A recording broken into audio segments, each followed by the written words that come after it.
welcome to OverTime the podcast.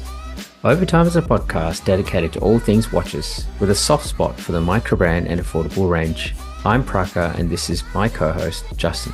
We are two watch tragics based out of Perth, Western Australia. Join us as we chat about new watch releases, share our stories, and give you tips on building your collection. Whether you're a watch pro or just getting into the hobby, we'll keep you entertained with insights and interviews from the industry, along with our casual conversations. Let's get started.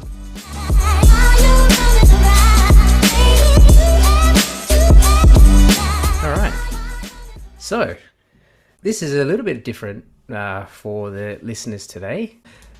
It's just myself, but no, not really. We have an awesome guest today. So Justin is not available for today's interview, but we have like I said, a very special guest. This person is a local Perth watch enthusiast, Western Australia, a watch YouTuber, and just an all-round legend. James, how you going? Hey, Praka. Going very well. Thank you very much for having me on the podcast. It's been great to have the idea of being on this one for a while, and I'm glad to be here tonight. Yeah, no, thanks for joining. I know it seems like a long time in the making, but I'm glad we finally made it happen, and hopefully it's a first, and hopefully not the last either. Absolutely, definitely. I'll be happy to be on anytime. Perfect. All right. Well, before we, crack on with the episode, we do our usual wrist check. So, James, what's on your wrist today? Well, you can see it, but the people listening, it's the Erebus Ascent, and I've got the Black Helix dial version, and this thing hasn't left my wrist basically since it arrived. Yeah, it is gorgeous. Yeah, I mean, Erebus, Jody, and Mr. P, they're doing some big things. I would say it's my favorite of all the releases, including the new one. Honestly, I think it's probably one of my favorite releases of this year, not just from the brand. It's that good. I really enjoy it. Huge. Nice one. And yes, of course, a local Australian brand as well, so got to support them. Which is really nice too, yeah. But I'm just glad they're doing a good watch as well, because I'm enjoying wearing it. Nice, very good. It looks good on your wrist. All right, well, I have a kind of a new watch. Yeah, I would say so. I don't think anyone on the podcast has heard about it. It's a G-Shock, and I don't know if you can see it. It keeps blurring and unblurring. It is a variant of the 5600, the Square G. It's a collaboration between Online Ceramics, Hodinkee, and G-Shock. One of the Hodinkee specials. Yeah, they do quite a few of those. Yeah, so no, this came up, and another local enthusiast said, "Hey, I'm going to order one from the US." It was on sale. This was just before they closed up the online shop, really. And they're like, "Yeah, do you want to jump in? Do you want to get one as well?" And I was like, "Oh, yeah, maybe save on shipping." So 3 of us ended up ordering the same watch, and wonderful. Great little piece. You can't go wrong with G-Shocks, right? No, absolutely. Especially those squares. They're such a good looking watch, and they fit so well, and they're just easy to read, which is nice. Yes. I do have a what do you call it? Reverse dial? What's the word for that? The negative screens. Negative screens. I have a negative screen G-Shock as well, and yeah, like you say, wears well and everything. But this is much better for legibility for sure. But I'm really enjoying it, and yes, and G-Shocks don't really get a big run from me, so I'm glad to chuck it on. All right, let's get into it. Look, this is really going to be a bit of a combo episode. I thought we'll start off with some questions for yourself, as we do with most guests that we have on, and then we'll have some chats about some new releases as well. Does that sound good? Sounds great to me, man. Fantastic. All right, well, thank you again. Welcome to the podcast, and so happy to have you on. Look, before we get really into the nitty-gritty, can you just share a bit about you? Where are you from, and how'd you get into watches? Okay, yeah, my name's James. I'm originally from Perth, so I am born and bred Perth, Western Australian. I've spent a lot of time in my adult life moving around the world, around the country, but Perth is definitely my home, which I end up coming back to. I've always been a bit of a watch fanatic. However, it's like most of us, there's been ups and downs. Had a very good, strong start in early life, watching my dad wear a Seiko Pogue, or an Australian version of a Pogue.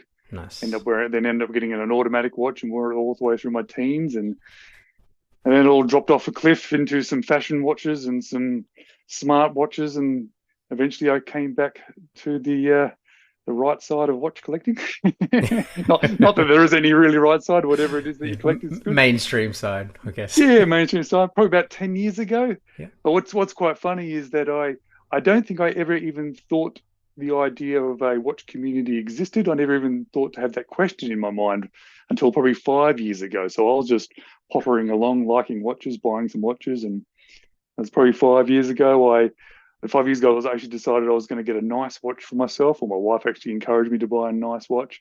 Nice. And the search for that watch got me in, sort of broadened my mind to YouTube videos of watches, which I'd seen a couple, but it were just reviews really. But then I started enjoying those reviews and started watching it more as entertainment rather than just the reviews themselves, which then opened my eyes up to the watch community and places like Red Bar, and that all just became available to me. And I just didn't even think to ask the question, was there a watch community? Yeah. So yeah, it's been really nice. And it's just snowballed since then, especially since starting the channel about 3 years ago. Yeah. I mean, it's like you say, I think I started about 5 years ago, basically. So when you started finding all this collection, that's kind of when I started collecting as well. And yes, definitely didn't know there was this world out there. I thought it was just me and my YouTube videos watching watches while we were all locked down and COVID. That's where it all flourished. But I'm glad to hear that it wasn't just me who had that. Yeah, no, I think that sort of time frame is certainly a lot of people then tended to sort of then revert to YouTube, and I think because we all ran out of Netflix things to watch fairly quickly, so then, well, what else is out there to watch? Oh, YouTube. What's on that thing? Yeah, definitely. So, I mean, look, YouTube. We can't. Of course, you brought up YouTube, so we're going to have to talk about your YouTube channel. You've been on it for just over 3 years now, correct? Yeah, just over 3 years, which is amazing. When I first started, I thought, I'll just make 100 videos, or I'll just do it for 1 year and I'll see what happens. And it just keeps going, which is amazing. It's been quite an amazing journey, really. Yeah, strength to strength. I was scrolling through some of your I guess your earlier videos to now, and just watching it evolve, and I guess you've really covered also the whole spectrum, really. I mean, Seiko, IWC, San Martin, Oris, Boltony, Zin, Second Hour, Boulder, you name it, just pretty much everything.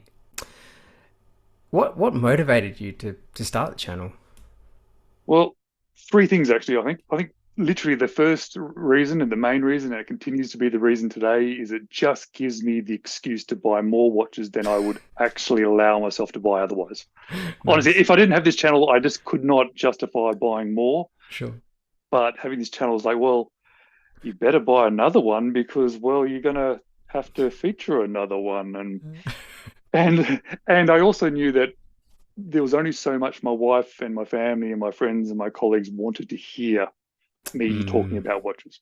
They've all been very good and very supportive, but I know there's a limit. Yeah. So YouTube gives me that outlet of talking about watches, and that's probably the second reason why I did it. And yeah, I think the reason I really started was that 5-year journey of learning that there was this community and there was this online stuff, and I started watching these YouTube channels and I started finding them to be entertaining. I was watching them like TV shows versus because I was interested in the watches, and I thought I could do that. Yeah. And that you can. You've done it successfully. Well, don't watch my early videos. They're horrendous. It was a steep learning curve because I have no experience in any of this stuff prior to turning that phone on that camera on the first time. So there's been quite a few evolutions of the channel, and I think it's just getting to a point now where I'm feeling more comfortable with it. That's great. Look, I think it's funny. We, obviously two very different things, audio podcasts and putting yourself out there in video to everyone in the world, YouTube. But I think our motivations have been very similar. Just what else is out there? What more can I do with this hobby? And having an outlet was the biggest reason why we started this podcast. And that's great. It's great to hear that.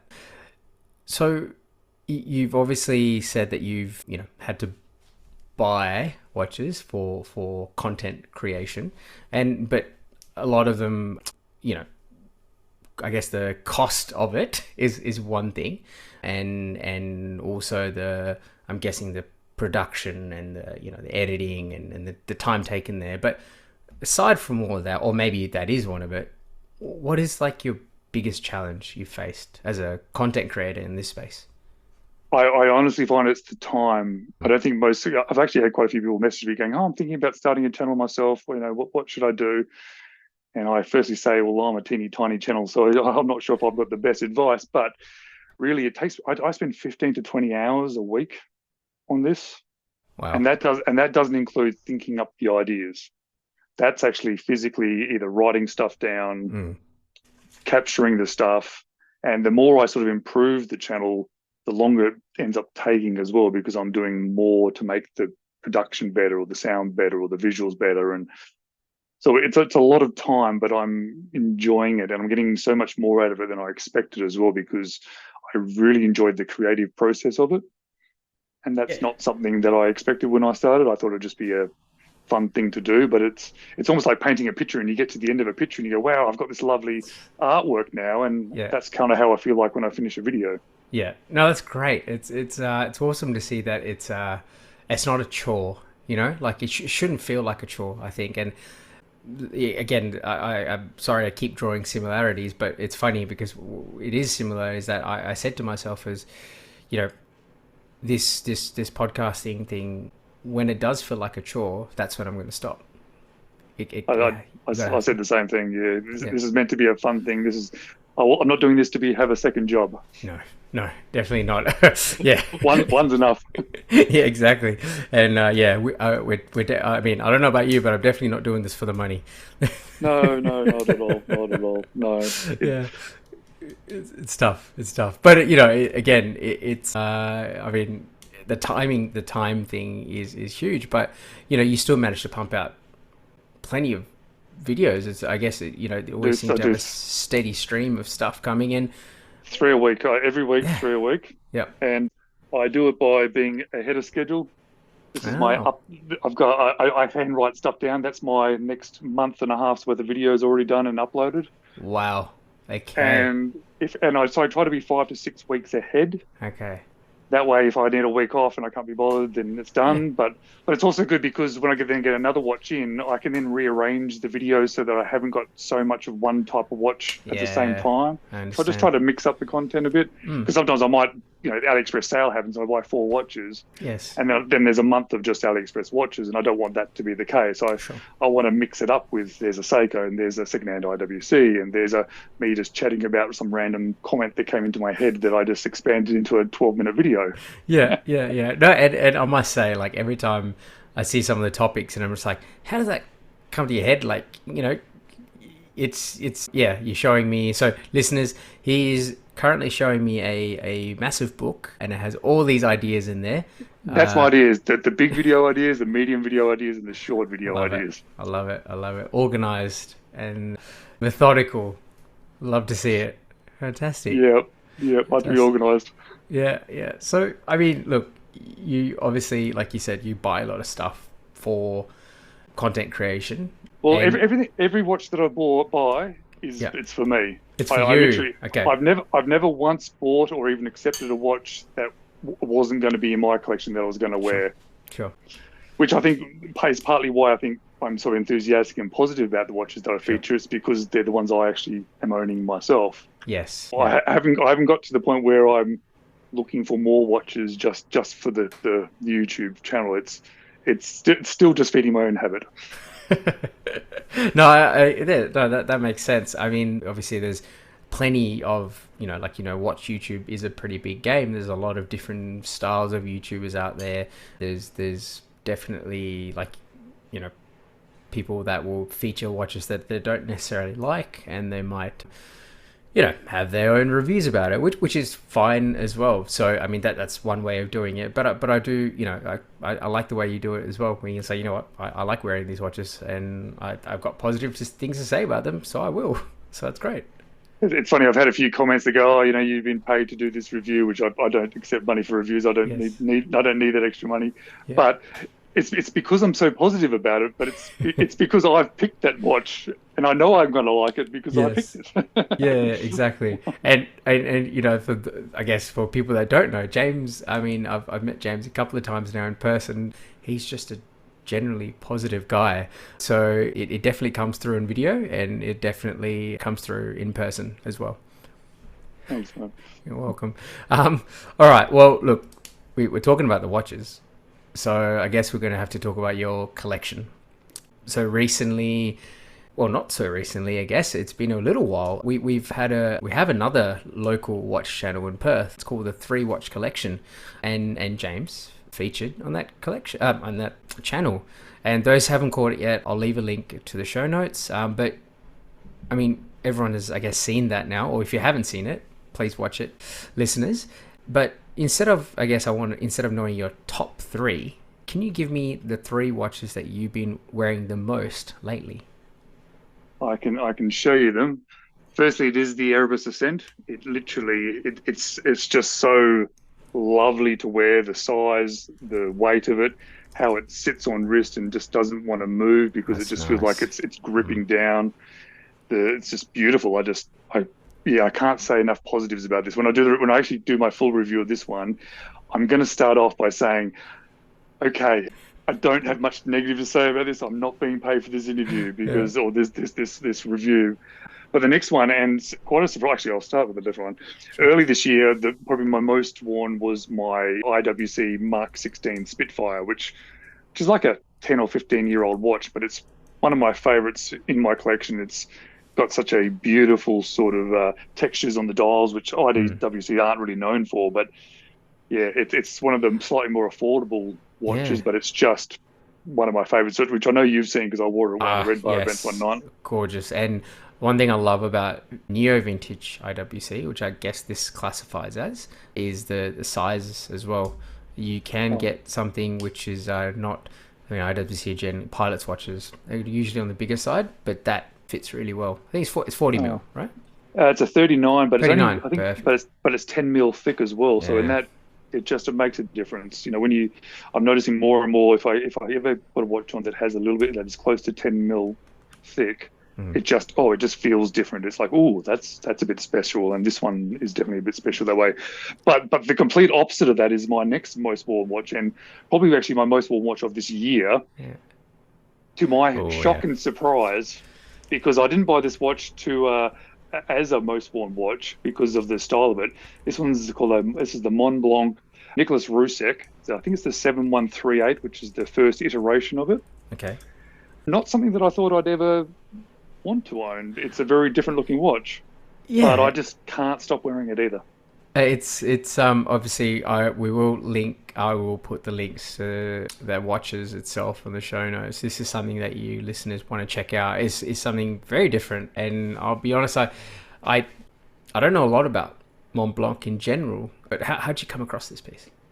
Well, it's funny because whenever I saw a Mont Blanc watch pop up on Instagram or just looking at things, my little brain was like, oh yeah, that's a fashion brand, move on. But then it went, ooh, but it's actually quite a good looking watch. And this just kept happening over a year or two. And just every time I saw a Mont Blanc watch, any of the ones that popped up, I said, oh yeah, just a fashion brand, but oh, that's a good looking watch. And then I decided one day when I did the exact same thought that I need to actually look into these a little bit more. And then I realized, oh, it's not a fashion brand. They've actually established a proper watch brand independent to their other stuff. It just happens to be Mont Blanc as well. And then when I started looking at the watches they had available, this one just grabbed my attention. It was really funny because I kept looking at it and I just was not sure if I just found it very interesting or if I really liked it. And I just couldn't comprehend which one of those things that it was. Okay. It ended up being both, and that's probably why I was confused. Yeah, the Nicholas Rusek. Yeah, no, it's something unique. It really reminds me of, I don't know what it reminds me of. It's a bit like not really the same, but Garrick, but not quite. And then there's obviously the lugs. The lugs are just fantastic on these things. Absolutely. And if you listen to this and you are Googling that, make sure you look up the earlier one. I think it's the 7138 because there's been quite a few different variations over the years. They're still coming out today. And I don't really like the new ones. It's just this one version of it, which I think is actually the very first one, I think from like 2012, I think this came out, Okay. has the Minerva custom-made chronograph movement in there for this particular watch. Beautiful. I think when they first released it, they did like these special edition platinum versions, which were stupidly expensive or in gold. Yeah. But then they started doing these stainless steel ones, which were certainly not cheap, but they've dropped significantly in prices. These kind of watches, they're good on the secondhand market. Still expensive, but much more realistic. Sure. Yeah, I mean, I must, listeners, if you do Google it and not click on the the links in the show notes, which I don't know why you wouldn't do, because I've made it easier for you guys. But if you do Google it, this literally the second picture that comes up Google Images is James's review. So there you go. There you go. So nice. Very. I mean, I think I expected the Erebus because I've seen a lot of wrist shots from yourself, and you did start off with that. I also kind of expected the IWC as well, but yeah, definitely didn't expect that Mont Blanc. But it is super cool. It's so cool. I'm definitely bringing it down to me in Perth next time, so you can see it too. Awesome. I'm looking forward to seeing it. I will have to ask though. Do you log your wears, as in like, do you have like a wear stats thing? Do you like go, okay, I've worn this watch for this many times, blah blah blah? Oh no, if I did that, I'd be spending the whole time logging, because I just keep changing them throughout the day normally. I think I run average like 3 a day. Oh wow, okay. Swapping. Yeah. Most days I'm only on 1, but sometimes I'll go 2, mainly on the weekends if I'm doing something with the kids, and I don't really want to wear my Grand Seiko while I'm out walking in the bush. I might put my divers on or something. But yeah, I use this app called Wrist Track, and again, I guess it's just the nerd in me. And also a couple of the other guys that I know do it, and yeah, you just log all your whatever watch that you've worn that day, and then eventually you put in your purchase cost, and then it breaks it down to cost per wear. You can have all these graphs that you can export. You can have monthly. That's like you're justifying that purchase. Wow. Something like that. Yeah, I didn't even think about it like that. But it's just a nice way of cataloging your watches. But I mean, depending on how big your collection is, could be hard. Yeah, absolutely. No. I do like the idea of it. I'm just not sure if I could squeeze it into the rest of my life at the moment. Exactly. It's just more time. No, awesome. All right. Well, we've talked about your, I guess your 3 most worn watches lately. So what's next? What is coming into James's collection next? Well, I've got 3 on order at the moment, and I've got 3 on my hit list. Okay. The 3 on order, I've actually got one of the new release San Martins, the SN0144, which I just think looks absolutely incredible. The blue version of it. Okay. Yeah. And I've owned quite a few San Martins over the years, and they've all been very good. But this last year or so, they've really seemed to have found their groove. Yeah. Stepped up on the quality. Everything. That my only complaints ever were about San Martin was that the dials are a little bit dull. They weren't unique designs, and their bracelets were a little bit repetitive. They just used them on every watch. Yeah. And that's just, none of those things are the case anymore. They've completely amazing dials, original designs, and they're doing all these unique bracelets as well. So, nice. So that's my first one that's already on order. Okay. I put a pre-order in quite a few months ago, and it's supposed to be here any day, but it's a new release from Wise. Ah, yes. And I haven't owned a Wise. I've really wanted them, because every time I see a review of them, I'm a guy that yes, I do YouTube, but I subscribe to 70 or so YouTube channels that do watches. Nice. I'm always watching it, and I'm always going, oh, now I need to buy that one too. But I haven't seen this anywhere. I don't think anybody actually has it yet, but it's called the Wise Azura, Asura. And check this one out. I got the red dial. Ah, okay. And I'm frantically just waiting for it to arrive. It should be within the month. Oh wow! Have you seen it? Beautiful. Yeah, I've realised that if you listen to this, obviously if you haven't Googled it, it's a sub-second registry at the 6. It's like maybe a sporty but dressy kind of looking watch with this granulated red dial. And I've realised I love sub-second registries. I just seem to be drawn towards them, and And with the quality of wires, after watching all these reviews about them, I'm expecting this to be pretty good. It's beautiful. I mean, the texture on the dials, wires seem to do some great stuff with them, and I love red as a color for a dressy, sporty piece. Red doesn't get used enough, I feel like, especially this oxblood type of red. Yeah, it's like a really deep red. Yeah, they do a grey version as well, which I almost bought, but the red just grabbed my attention. I'm desperately waiting for that one. And the other purchase that I've made, which I told you about the other day, was I rebought a 1969 King Seiko. Mm. And I only previously sold the one I had before was because it was the day-date version, and it kind of ruined the dial for me. But I bought it because I just really wanted to own one, and I really enjoyed it, but it just bugged me in the end. So I ended up selling it a year ago. And then just the other day, I was scrolling through Marketplace, and I'm assuming, being Australian, and you've been on Marketplace, Ty over East, who sells all these watches. Yep. Yeah, I bought a few from him before. He's a great reseller or seller and watchmaker himself. Yeah. And I just saw it, went, oh, that's gorgeous. Please give it to me. Give it to me. You've got to give it to me.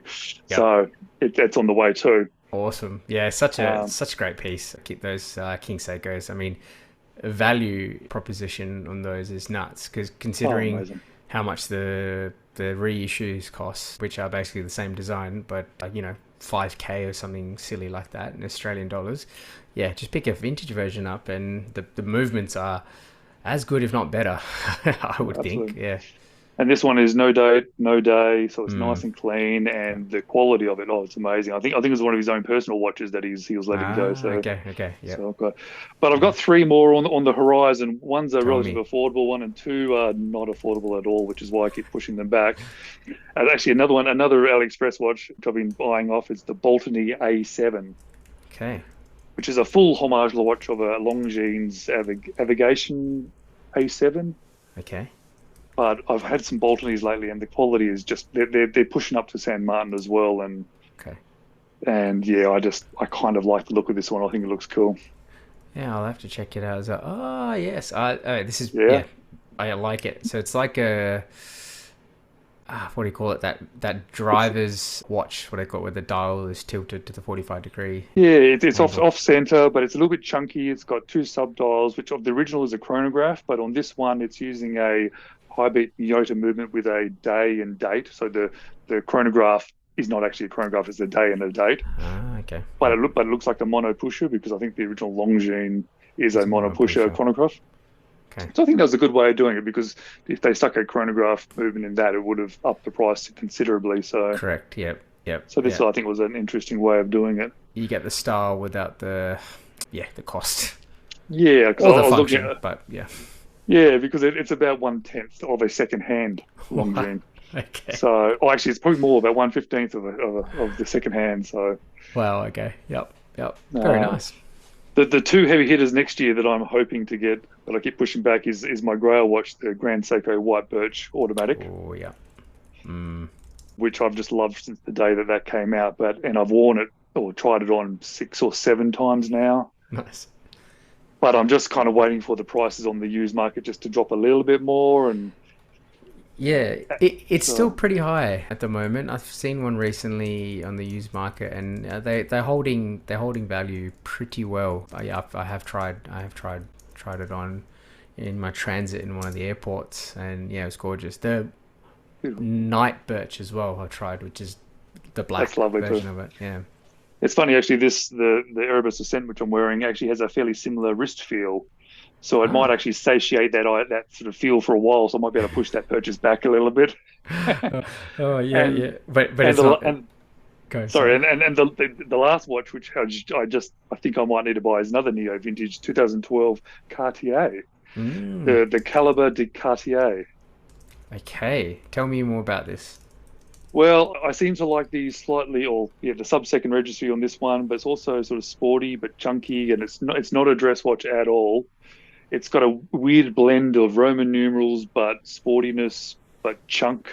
I don't even know how to describe this one, to be honest. Yeah, it's it has a similar vibe or feel to the Mont Blanc. I'm not saying it is the same. It's far from it. Very different design, but I don't know why it feels that same vein, sporty, but Also, like Yep. you say, that neo vintage type of look, and it's nice to, yeah. I mean, Cartier's done so many models over the years, and obviously your tank and your, the all the different variants of the Basculante, and there's a few other ones which are like, mainstream. So it's cool to see something a bit different.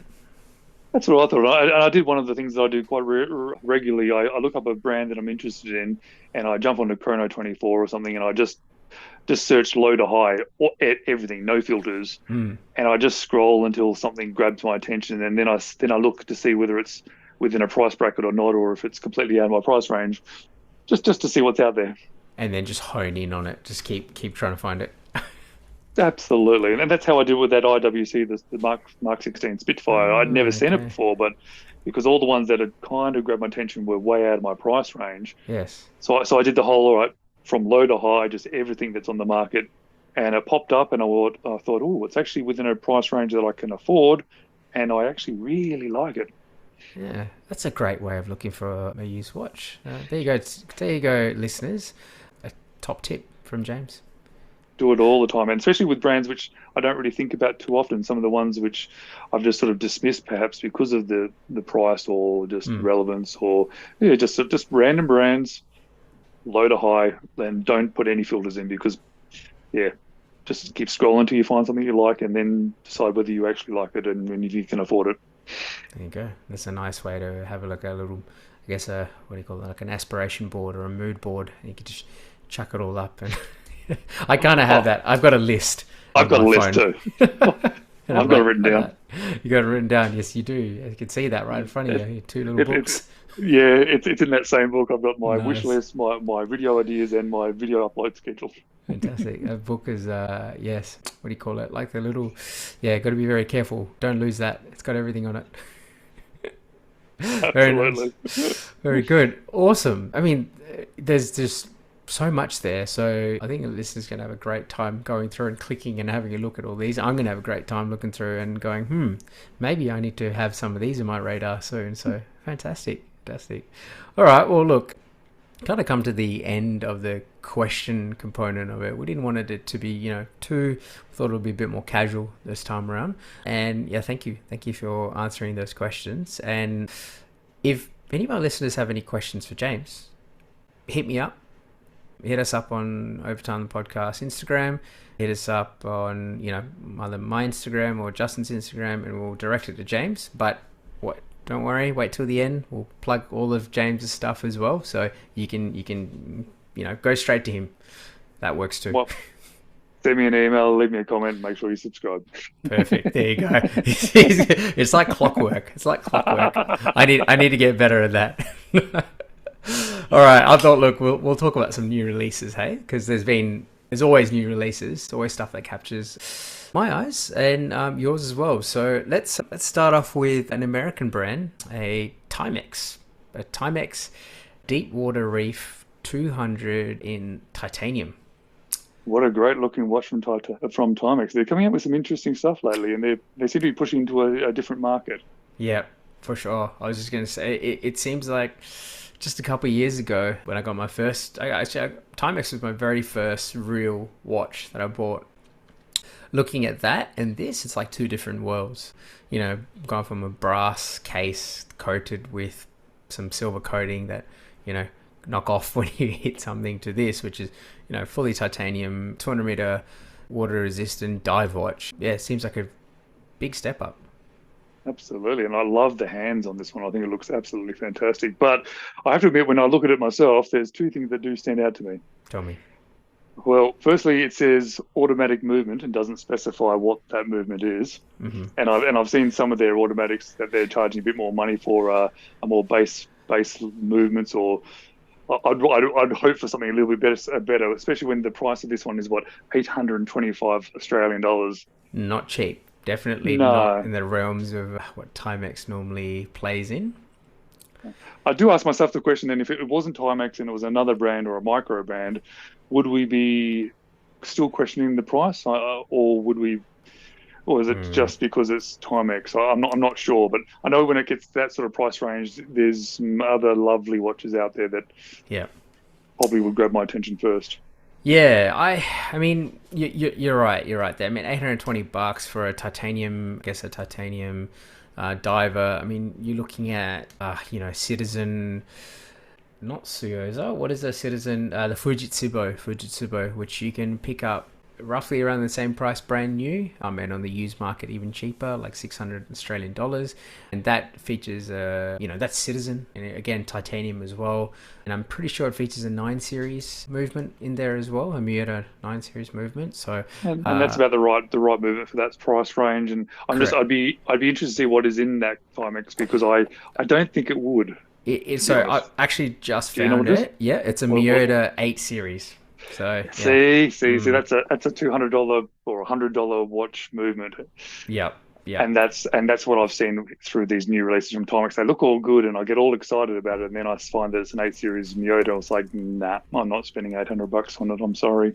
Yeah, and I guess also, if you are going to be spending that much money on a Timex with, I guess a watch like that. I mean, the Citizen, again, I'm just keep going back to Citizen because it really reminds me a little bit of it, is a watch which has a lot of heritage as well. You're paying for that, heritage. Not to say that Timex doesn't have the heritage. They have a fantastic heritage. But this watch in particular, I don't know. But I could be wrong. Listeners, if you do know if Timex made this exact same watch in the 70s or something, let me know.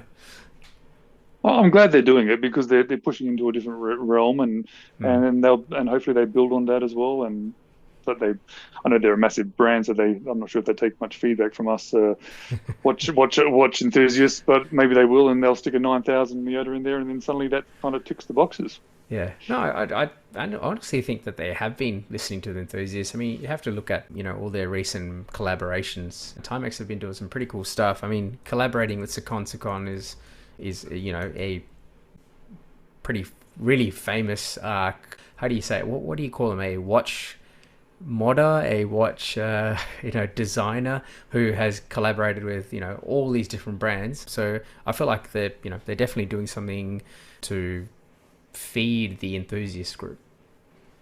Yeah, no, it's good to see. I think they hope they keep it up. Yeah, I'm sure they will. I'm sure they will. All right, we'll go to the next one. This one is a German watch, and one of my favorite brands, Nomos.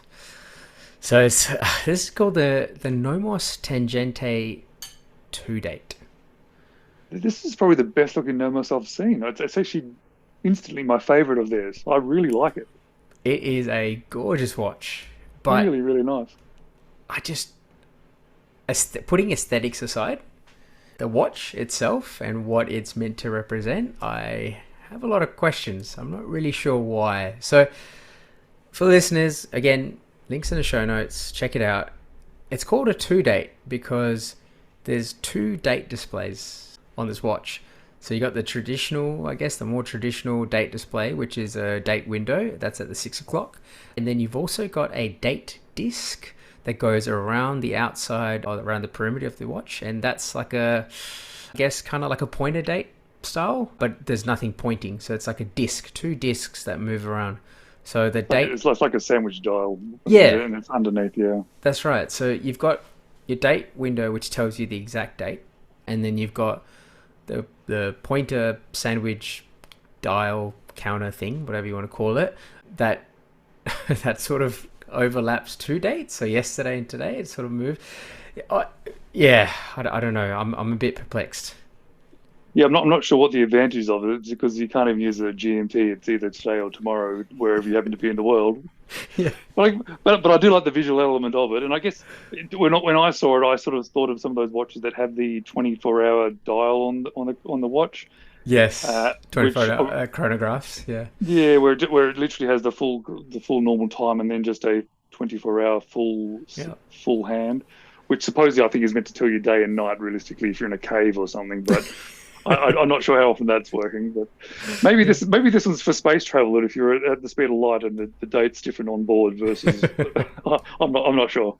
Yeah, it's.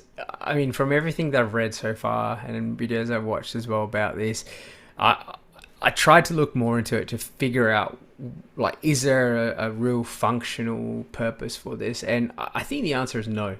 I don't think this is a functional object. They're not trying to say to people, we've made this new function and we think everyone will find this useful. I think it's almost like hey, we can do date complications two different ways. Let us show you how we do it. And also, I guess it's a bit nomos in general. Fine, they do some really cool stuff that is not really traditional Bauhaus, even though I guess a lot of their design language is traditional Bauhaus, but they still have that quirky, full of colors, or just something done slightly different. Something fun, and I like fun watches, so I think that's why I'm drawn to this one. So I can see that it's a bit odd, but I kind of like it. Yeah, no, it's gorgeous. I mean, look at the back. The movement is insanely gorgeous, and there's actually a new movement as well. And it's got the decoration is fantastic, and yeah, you can actually see on the outside the date mechanism. It's all fully decorated on the outside as well. So, I mean, look, if you're buying a watch to display two dates, then this is one for you. But even if you're not, that one person in the world. Yeah, exactly. But even if you're not, you just want a good looking watch, a Tangente, which this is still a great option. And this is, for the display case back, is 2,580 euros. So that is, what's that in Australian dollars? $4,000, is it? Yeah, roughly. Four and a half. 4,191 Australian dollars. So it's getting up there, but it's not pushing up into the 10 grand range. So no, I think watches like these are great on the used market as well. I think you're the same as me. We're both spying off because those watches, they do drop down a bit and they get into a semi-realistic price range. Yeah. It's a gut feel. I feel like it's sort of like your head tells you one thing, you're starting to go, oh yeah, I think I can justify the cost for this. All right, let's go. If I just sell this watch and that watch, well, that adds up to half of that watch. Yeah. What do you call it? Watch math or something. Absolutely, I do it all the time. Fantastic. All right, well there you go. There's that watch, and the last one, which I think is absolutely gorgeous as well, is a Laurier. This one, I go straight to the movement. That Seiko NE88 high beat chrono. Yeah. But where did this come from? Is this being used in other watches? I'm not seeing this movement used much. Yes, so Seiko actually uses it for, I think, just one or two of their watches. So not many, and I think some other smaller brands have used it, but it's not super popular. It doesn't have hand wind. It's just automatic only. But I mean, because I'm not sure if everyone knows about this, but Seagull have effectively restricted the market to the SD19 movement by putting in a minimum order quantity of 1,000. So that really kills it in the micro brand sort of space. I mean, micro brands aren't producing minimum orders of 10,000 watches. They're producing at a much lower scale, and basically it's forced a lot of these brands to look elsewhere. I'm not sure. I mean, you would have definitely seen it. The Studio Underdog, the latest release, I guess the salmon one, that's using now the Sellita 510, which is chrono. I think really it leaves the Sellita 510 or the Seiko NE88 as the only two. I wouldn't say only two, but one of the only two choices out there for micro brands to use now, unless they're talking big volumes. Especially at the slightly more affordable range, because there's a few that when you work your way up further, but it then puts them out of a price range for most people, especially for those types of watches. Yeah, for sure. I mean, we're looking at the Laurier Olympia, which is basically like the older. I'm not sure what the older model was called. I think it's called the Gemini. There's something similar to that. It has a very similar aesthetics, but a bit more, I guess, vintage coloring. And Laurier is just all about vintage reissues, and they do it really well. It's, you know, using this Seiko movement as well, it makes it a little bit thinner than if you use, I think, the Seagull movement as well, because you don't have I think it's just auto only, so I think that changes something in there. And I don't know, it just it's a great looking watch. I can't really say much wrong with it. It's very pretty. They've had so many generations of them now as well that it feels like they've really refined it down to their look. Even though the first one was great, and they've just continued to just make little minor adjustments to it over the generations of it. And yeah, lovely watch. Yeah, it's fantastic. And I love the fact that one of the things I really like about Laurier is that, you know, they know that they make vintage inspired watches, and they make it super clear. They say, hey, look, we have inspirations from, you know, we take inspirations from Universal Genève bicompacts. We take inspirations from the Rolex Daytona from, you know, however, in the 70s or something. So it's cool. It's cool to see a brand actually say, yeah, you know, yeah, of course we're going to take these inspirations out there. It's not like you can go down and buy a Cosmograph Daytona, you know, in the market. So we've made our own version, and it's different enough that it's still, yeah, I guess it's homaging it, but, you know, not actually. It's really drawing inspiration from it. And it's nice that they've got this design language that sort of is across their watches too, which is nice. And I like that vintage sort of looking watch as well. So it's having sort of new watches that look and sort of that are a little bit bigger or a little bit sort of you know, more modern movements is, you know, it works for me. I like it. It's all the pluses of a vintage watch without the negative, which is the reliability and the build quality. You know it's going to be good because it's modern. You know it's going to be built well, but it looks like an old watch. So, which is I think that's what a lot of people want, or I guess a lot of enthusiasts want. Absolutely. Yeah, cool. So this year, like I think I said before, it's $8.99 US, and it is released in October 18th. I'm not sure when I'm going to get this episode out, but if I do get it out in time, then it gives you time to go and check it out. But I will leave the link to show notes, and yeah, go check it out. Cool. That's it. We've come to the end of all the questions and the new releases and everything else, and we've come to the final part of our episode, which is the something interesting section. So basically, we chat about something interesting that we've seen, watch related or otherwise this week. So, as our guest, James. So I thought I might link into your last episode because I was just catching up before we started speaking, because I got a watch a few weeks ago that is definitely something interesting. Nice. It's I say Presidus, but obviously I'm wrong. It's Presidus. Presidus. Yeah, well, I keep saying it wrong apparently. It's the Utah Beach Edition watch, which it's funky. It's interesting.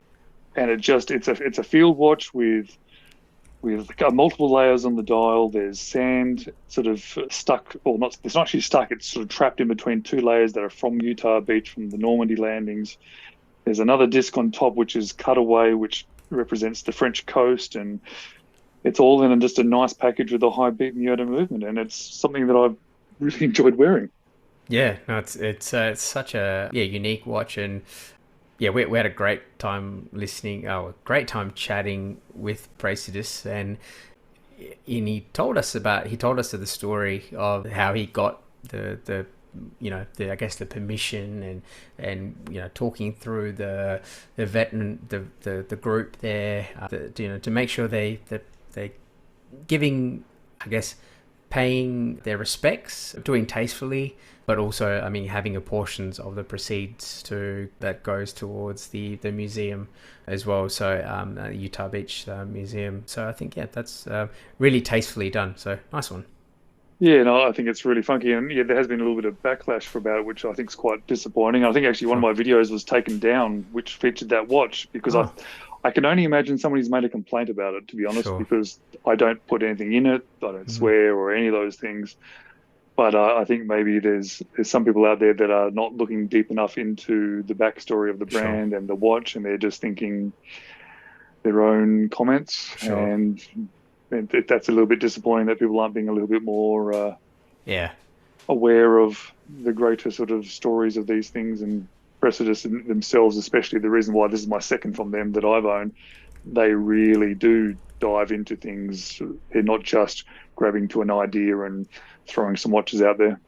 Yeah, I mean, Oscar went into his, I guess, a story of how his very first watch that they released, the Tom Rice, and having interviewed the man himself, and getting his story and all that. So I thought it was pretty cool. And look, each to their own, I guess. Some people can not feel so great about those kind of things. They may feel like it's glorifying some of this stuff, which is, again, like I said, each to their own. Some people like it, some people don't. But either way, it's a very cool watch. Fantastic. Absolutely, yeah. Thanks for sharing. Again, another watch for me to put in the link in the show notes. I must say, this is probably like going to be the episode with the most links to watches. I won't mention any more. I could keep going. I'm kidding. Please, if you do have another one, go for it. No, come on, James. Don't let me stop you. If you got time, I've got a good story because I'm just so excited about another one. I have all the time for you, friend. Let's go. Funnily enough, I was mentioning I bought that King Seiko off a guy who sells a lot of watches in Australia on market price called Ty. And the first watch I bought off him was a Rado Golden Horse vintage. Beautiful. And recently, I'm very excited about this one because after owning it for quite a while and wearing it a lot, I wanted to put a nice strap on it because the strap it came with was a little bit sort of, it was okay, but it wasn't really what I wanted. And sure. I then stumbled across that website, Bai. Have you ever seen Bai, one of these Japanese things? I sure have. It's dangerous. It's dangerous. But one thing that really jumped out at me is there's lots of used watches and vintage watches and lots of these watches on bracelets. Ah, okay. So I kind of did a bit of a trick, and sort of then, because I had the nice quality watch, I just needed the bracelet. I then found the worst watch that I could with the best bracelet. Smart. Got it cheap, swapped it over. Now I've got the bracelet, and I sold the watch off. Somebody got a cheap version of it, and I now have a nice bracelet on my Rado vintage watch. Fantastic. Yeah, that's the way to do it. It's funny. I got a mate of mine over east in Brisbane who also recently used Bai in a similar way, not quite through the bracelet, but actually to do with the movement. So he was basically bought a watch which was beat up because he wanted to basically salvage the working watch movement and swap it over in the the really nice K style handset that he had in the other watch. So yeah, just have a donor watch. I think I've done a few of these kind of things, and it's interesting when you try and think outside the box. You can sometimes end up with something pretty special and save some money along the way, which is probably the primary reason I do it. Yeah, no, but Bai is dangerous. It's one of those. It's I've bought 2 things off Bai, and I really have to stop myself to don't go overboard. Absolutely. Oh, nice. No, thanks for sharing. That is great. But yes, I'll have to find the link for that as well, mate. No, all right. Well, I'll do something a bit different. I'll do what Justin normally does, which is about TV shows and stuff that we watch. So I've started watching this show called The Rookie. It's an older show, but I think it's only just come on Netflix recently, I think. So I showed up and I thought, I'll just give it a go.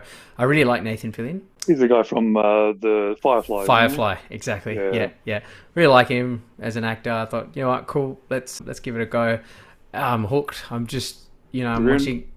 Yeah, I'm still in season 1, but still, like, there's a lot to watch, and look, it's entertainment that you don't really have to think too much, which I don't mind, because I do like watching a lot of, I guess, more dramas and more stuff that you have to think a bit more. But that one, I thought, it's a bit of entertainment in the background, and yeah, it's not bad. Yeah. So it's funny. My wife just started watching as well. She's away at the moment for something, and she's just started watching as well. I think we'll end up watching that too in the near future as well. There you go. Well, I'll leave the link for that to the Netflix show below. But yeah, definitely something to check out. Cool. Well, come to the end, but before we wrap up the episode, where can the listeners find you? I would really appreciate anybody jumping onto YouTube, searching WatchingJames, a little bit of a pun on watch and watching, and James being me. And hit that subscribe, check out my videos. I'm just me rambling and overthinking watches basically, and tracking my own sort of personal journey. Yeah, fantastic. And they can also find you on Instagram as well? Yes, I'm on Instagram. Which is odd for me because it's strange. I'm not really that big a social media person, but this has kind of drawn me into social media somewhat more. But yes, WatchingJames as well. Yeah. I'm on there posting lots of photos of my wrist, sometimes with watches on them. No, it's all just watches on my Instagram. Yep, fantastic. Again, I'll put that in there, and I'll also add the links to your 3-watch collection interview. Yeah, and I definitely check that show. out. Amazing production. Just being part of that interview process taught me some stuff, which I then translated across to my channel. So it's amazing what Chris and Bianca are doing over there. It is incredible. Yeah, I must say, I walked in there and I was like, wowed, all the gear and everything just working well. And yeah, the production value is high. So it's great. I took photographs of the room and then went home and ordered stuff. And then for Chris to say he spends 20 hours per episode editing. Wow, yeah, I'm not doing that. Yeah, no, he made me sound coherent when I was on there, so he did a great job. It's amazing that he's able to do that. Exactly. No, it's good. So yeah, listeners, check it out. I think previously I would have linked when I went on the channel, but yes, I'll check it. I'll link the one that James has featured, and yeah, just give the whole channel a watch. It's pretty cool. Lots of stuff there. Awesome. Well, that comes to the end of the show. Thank you so much for joining us today, James. Well, thank you very much for having me on. I've been really looking forward to being a part of it, and perhaps your face may even show up on my YouTube channel at some stage. Oh, foreshadowing. Let's make that happen. Let's do it. All right. Well, yeah, there's nothing else. We'll call it right there. Cheers. Thanks again. Thank you for joining us on OverTime the podcast. We hope you've enjoyed the episode. You can find us on our Instagrams at OverTime the podcast, at Kinda Average Watches, and at Horology Capture. We appreciate the support and value your feedback. If you have any questions, suggestions, or topics you'd like us to cover in future episodes, please hit us up. We would love to hear from you. Until next time.